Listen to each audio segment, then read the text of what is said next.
Sit. Good girl. What's going on, everybody, and welcome back to the Hill Homestead. So in today's video, there are a few things that I would like to talk about and a few things that I would like to do. One of them, we will be recapping our week at the Berkeley County Youth Fair. Another thing, we will be talking about and moving a very ornery pig. And the third thing is, I would like to try to build some sort of structure to help me move firewood around a little bit easier than what I did in that last video. Before we get the video started though, there is something that they told us at the Berkeley County Youth Fair that I was unaware of. They told us that the Berkeley County Youth Fair is 1 in 3 youth fairs left in the entire country. They said that there were county fairs, but there are only 3 youth fairs left in the country. So I thought that that was pretty cool information to soak in, and I thought you guys might find that pretty cool as well. But anyways, hopefully you guys find something in this video useful. Hopefully we can get into something useful, and we'll see how today goes. Stay tuned. If you've been following this channel for any time now, you know that we never ever park our livestock trailer inside of our barn, but this time we did it with good reason. And well, let me just show you. I'm sure you could probably see her, but that is Louise, and normally her pen is that one out there. So we also have fans hooked up inside of there just to keep her cooled down. That's also why we parked it in the barn, was to keep the trailer out of the sun. Now the whole reason she's even in there is because, as you can see, we have a boundary of pallets here, except for here. She took these pallets and she completely ripped them off trying to jump out, and then she was able to step right over this board and make her way out. Now this week was fair week, so Des, myself, and Taryn have been at the fair all week. We do the chores in the morning, and then we are there pretty much all day. Well, they were there. I would go to work, come home, do evening chores, and then I would go to the fair until dark with them. Well, Friday night was sale night, and we got home at 1 a.m. and of course we did not go around checking everyone at 1 a.m. We went inside, we went to bed. I wake up to a phone call, well, shortly after I woke up, from Desiree's grandfather, Paul, who lives across a very busy road, Route 9, which cars come around our curve at a very high rate of speed constantly, and they don't slow down when they hit the straight stretch. Well, he called me and asked me if we had a pig out, and I said, well, I don't know, I haven't been out yet, but possibly. Then I got to thinking, you know, he lives across the road. Why would he see any of our hogs? He says, well, we saw a hog down at our pond, and we thought that maybe it was yours. So I come out and look, and sure enough, Luis is out. So that means Luis left the barnyard, continued down our driveway, walking past her other friends that are also pigs, continued down this way and all the way down our driveway to the main road. And then at the main road, crossed it, went over to Paul and Ruth's house, where she decided to make a wallow there around their pond. She was out all night long. She had to have been, unless she got up much earlier than we did, and made our way down there. But she's like a 600-700 pound hog.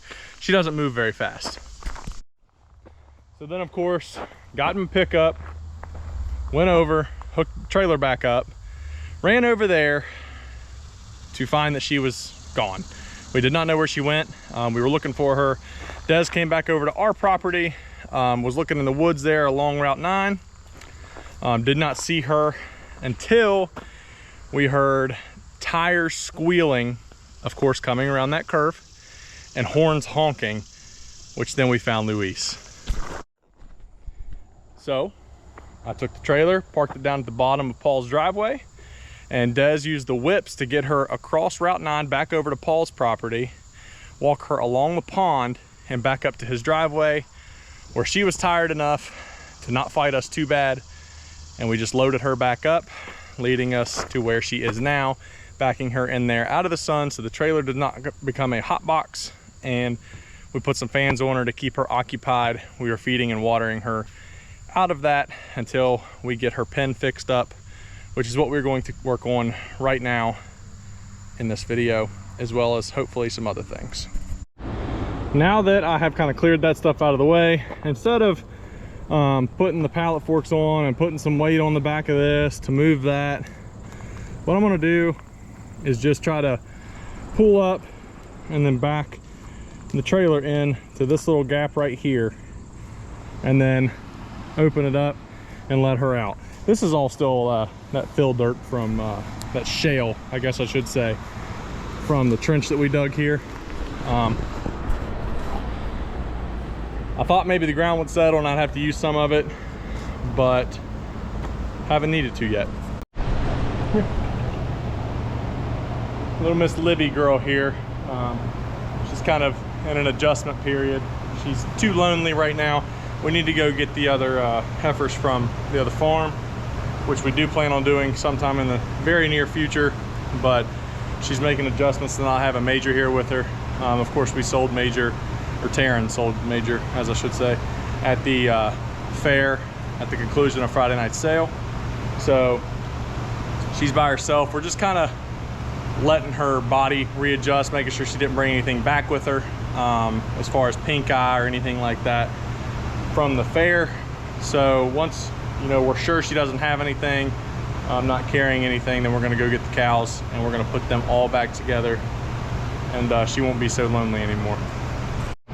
Another cool thing about Libby here is the fact that in her class, as well as overall crossbred heifers, she was the grand champion crossbred heifer there. She did not win grand overall. Between all the heifers there, she was going against some very tough competition as far as Angus and other shorthorn, things like that. She definitely wasn't the biggest girl there, definitely wasn't the oldest girl there either. Judge had a lot of good things to say about her, especially as far as the power that she carries, the maternal power. But there was a little bit of age on her as far as her competition goes, who were just a little bit more ready to be bred. So they took the cake on that, as they should have.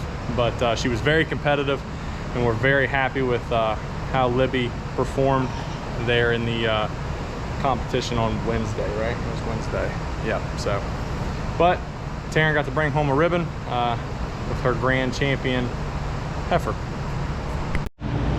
Now we're gonna get these extension cords as well as these two fans unplugged, get this trailer hooked up to the truck, and move this girl back to where she belongs. So now we get to test my backing up skills as well as Dez's guiding skills. So we'll see how this goes.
Okay, you may want to take it forward and straighten it out a little bit because you're kind of at an angle into it.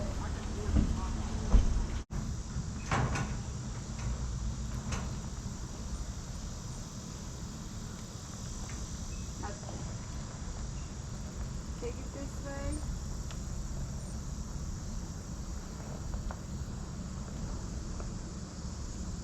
watching it. It's got to get a turn around that.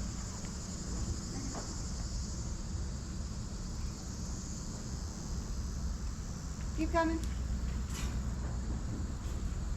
Keep coming. Come a little more. Okay.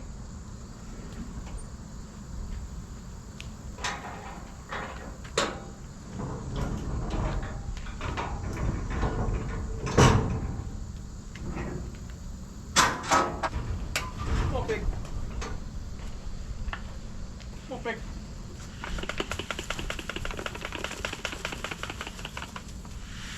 Come on, pig. Jump down. Do you want me to put the ramp back Yeah, out? you need to try.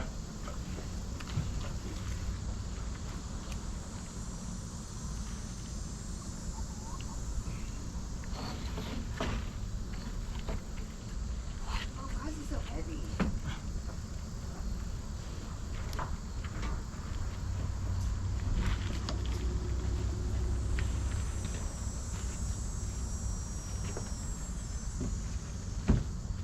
That's not high, right? I don't think she'll step on it still, but Is there any way, like, if I scoot it out, well, have it. Yeah, well, you need to lift it up, really. You can set it on something to lift it up. Go on. Are you on that?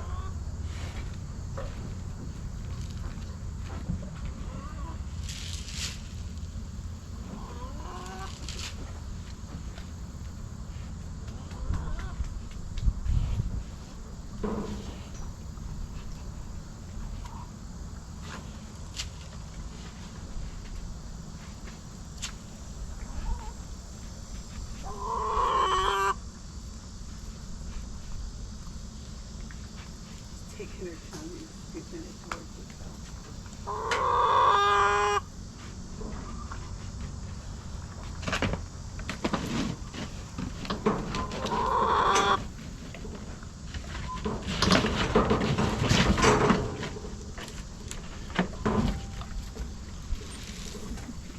That'll work.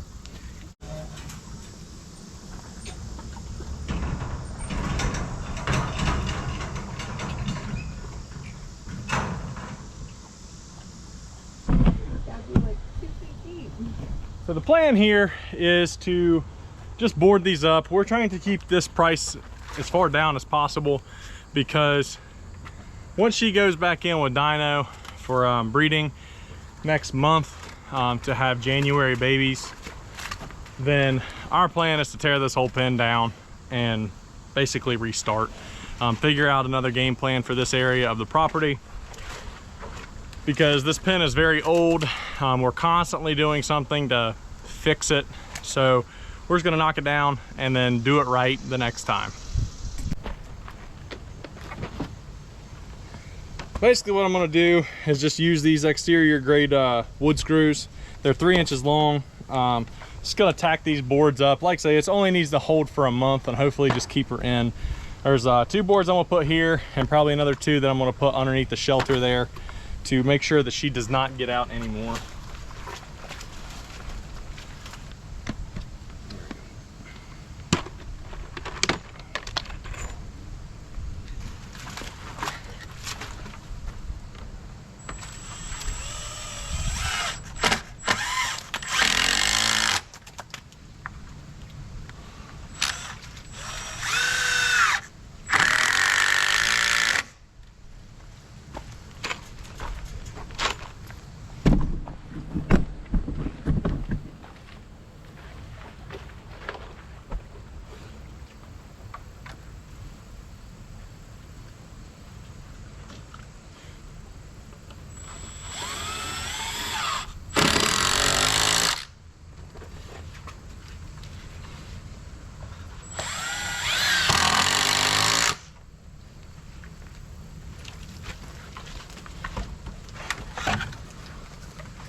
Now you can see in the wobble of this entire fence on why it needs to come down.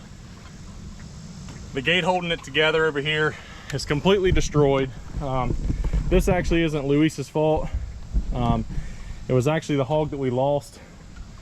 Actually, I don't even know if we've covered that. After I said that, when I say the hog that we lost, I don't know if we've actually covered that in our YouTube video. So any of my fellow West Virginians in the Eastern Panhandle know how the drought severely impacted this area. About a week, 2 weeks ago, we didn't have hardly any rain for about a month, and temperatures well over 100 degrees.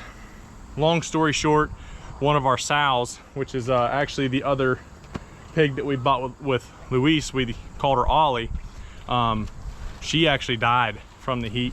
She had water, she had a wallow, she was fed, she just overheated, I guess, and we lost a 500 to 600 pound breeding sow.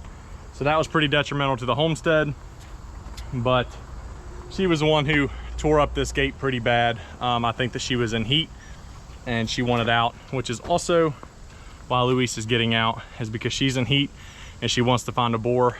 So she likes to go hang out with the other pigs, but just like I said at the beginning of this video, for whatever reason she wanted to go hang out with Paul and Ruth. So let's get her boxed back in here. So I'm not going to unscrew all these pallets and things like that because, again, temporary fix.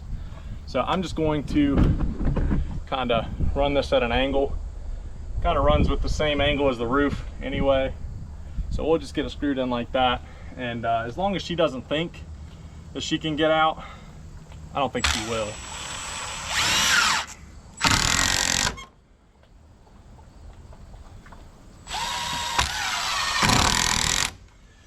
I don't know if I've said this before or not, but hogs are very smart animals, and if they figure out a way that they can get out one time, they're going to continue to try that area and get out every single time until you address it.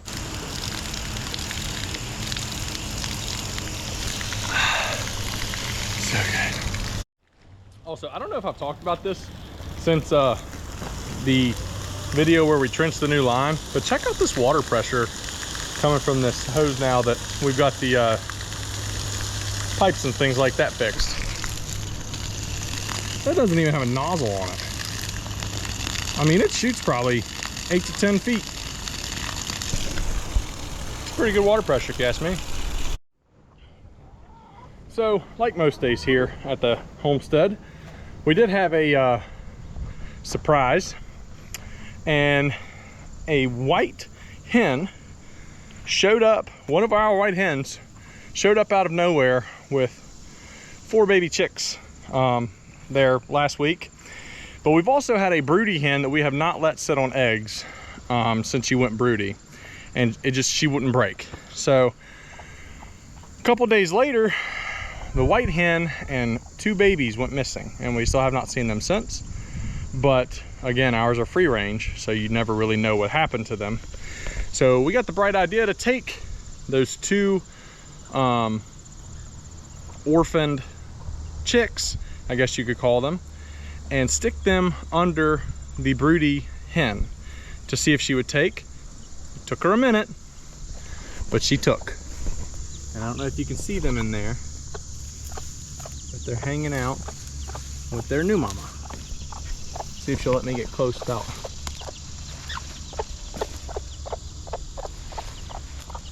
They're hiding out in the weeds in here. A popular firewood carrying tool in your typical firewood video are IBC totes. People have IBC totes on hand, but you can find them on Facebook Marketplace, but anywhere I find them, you know, they're $50 to $75, and I have to travel an hour just to get them. And I don't have a big trailer. The only trailer I really have is this one, the livestock trailer, and I could fit a few on there, or I could ask to borrow one. But I don't see the point in paying, you know, hundreds of dollars on IBC totes when I have a surplus, excuse the messy garage, of pallets. So what I'm gonna do is I'm gonna try to figure out a way to effectively carry firewood just using pallets. And you know, people can say I'm cheaping out or whatever. Well, yeah, I am. That's exactly what I'm doing, cheaping out. But people can do so many different things with pallets. They can build houses. I mean, wouldn't pass code or anything, but people build sheds with them. People build barns with them. I made a fence with mine. So, and the only spot that I didn't have a pallet is where she was getting out. So, well, she tore the pallet down because it wasn't secured correctly by me. But once there wasn't a pallet there, she could see pretty well through it and she could get right over it. But we are going to use the pallets that we have here on hand because we use them for just about everything. And I'm going to build a firewood pallet. All right, so what I did first is I just took the back side of this board off, so that way I could just tack it in there and there into this thicker part of the 2x4 on this other pallet. And I did the same thing on the back sides of that pallet.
All right, so here's the finished product of our pallet wood carrier.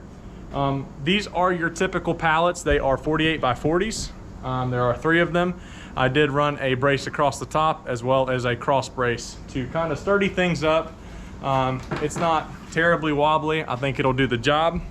But from the dimensions of this 48 by 40, it leaves it about 3 feet tall. And a cord of wood is 128 square feet. It's typically 4 feet wide, 4 feet tall, 8 feet long, bringing you to 128 square feet. And this is about 40 square feet, just shy, which would equal a face cord. And for those of you who do not know, 3 face cords would equal 1 cord of wood. So 3 of these, you know, I could sell or, you know, burn ourselves. And if I fill up 3 of them just to the top of this, I would have a face cord of wood. 3 of them would be 1 whole cord. So it's a little more noisy on this side of the barn, but for the first time, over here. But for the first time for us, we did bring Miss Mabel to the fair, and Taryn showed our very first hog at the Berkeley County Youth Fair, and she did really well. I mean, she was by far the smallest hog in the barn, but a lot of those, she was also the youngest, but she's very interested. Sit. Good girl. But like I say, she was the youngest, she was the smallest, but I bet you she was the smartest. And anyways, she did well. We entered her as a breeding gilt, and she's still sitting for us back there. She's waiting on a treat. But anyhow, she placed second in her class for breeding. The judge really liked her bone structure. They thought that she walked really well with a lot of power, and she had a lot of potential as a breeding hog, and they thought she was very athletic as well, which is great for her first showing because she's, I mean, only done jackpot shows, and like I said, she was by far the smallest. A lot of those gilts and a lot of those hogs in that show are market hogs. They are there to be sold for meat. So they all had about, you know, anywhere from 90 to 100 pounds on her. So not only did she hold her own for a breeding gilt, but Taryn and her did very well in showmanship. There were 45 entries for senior showmanship for hogs, and they were in the grand drive, which was the top 9. And again, this is Taryn's first year showing hogs, and the judge was very kind in saying that if there were any young youth that were there that had planned to show hogs or were going to show hogs later that day, that he really wanted them to pay attention, because those senior showmen were some of the best that he's seen. And for this being Taryn's first year doing this, we were blown away by, you know, her willingness to compete, as well as as well as how well Mabel acted and walked for Taryn in that showmanship drive. All right, guys, so I think that's pretty much going to do it for today's video. We were able to get some things done this weekend after a very intense and busy week. Able to get the hog pen hopefully fixed, as well as a pallet wood carrier built. I'm excited to see how that thing does. We do not currently have any wood that is split to stack in there and show you how that thing goes. But if you watched our last video, I did do some math on that, and I was able to put 4 cords of wood down there in the barn, and it will hold more, but I only wanted to stack it about 6 feet tall because Des can't reach much higher than that pulling wood off the top. But I do plan on splitting some wood here shortly in the next couple of weeks, because believe it or not, you know, fall will be here before we know it. Temperatures are going to start dropping, and pretty excited about that. But if you guys haven't already, go ahead and hit that subscribe button, you know, like the video, and comment with any questions or concerns you might have, and we hope to address those. The last video did fairly well for us, and we like to watch the YouTube channel grow, and hopefully pump out some content for you guys. So if you don't have anything else going on, go back and check out some of our older videos, and thank you guys for being here. I thank you guys for watching and hanging out with us. Hope you enjoy the rest of your day and have a great week. See you next time.